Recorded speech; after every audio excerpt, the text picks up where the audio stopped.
de connaître Christ. C'est ce que Paul cherchait. Pas la prospérité, pas une position importante dans l'Église, mais je suis déterminé de connaître Christ, la puissance de sa résurrection, en devenant conforme à lui dans sa mort. Savez-vous ce que ça veut dire? Il y a un endroit où, peu importe ce qui se passe dans nos vies, nous serons toujours heureux. Amen. Nous allons trop d'en haut en bas, en haut en bas.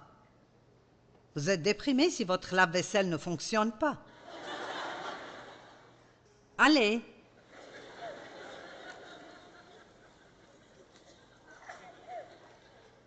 Mon climatiseur est tombé en panne et je ne peux pas le faire réparer avant 2 jours.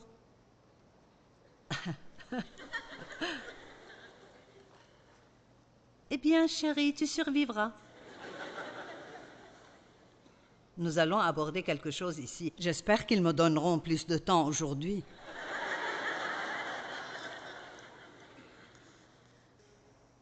Je suis déterminée de connaître Christ. Je désire le connaître progressivement, plus profondément et intimement, et percevoir et reconnaître et comprendre à quel point il est merveilleux. Waouh!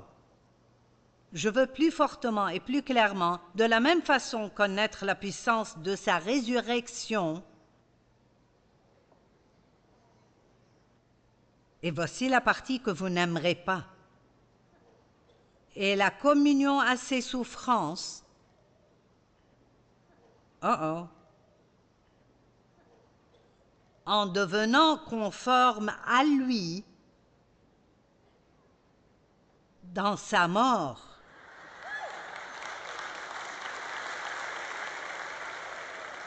Je vais vous le dire franchement, si vous voulez être comme Jésus, vous allez souffrir.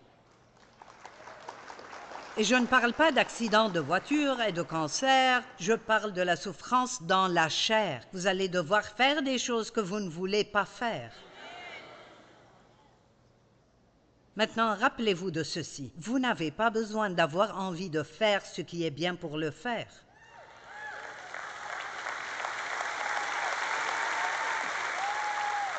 C'est à ce moment-là que vous commencerez à grandir, quand vous savez ce qui est bien et vous avez envie de faire ce qui ne l'est pas, mais vous faites ce qui est bien parce que vous aimez Dieu.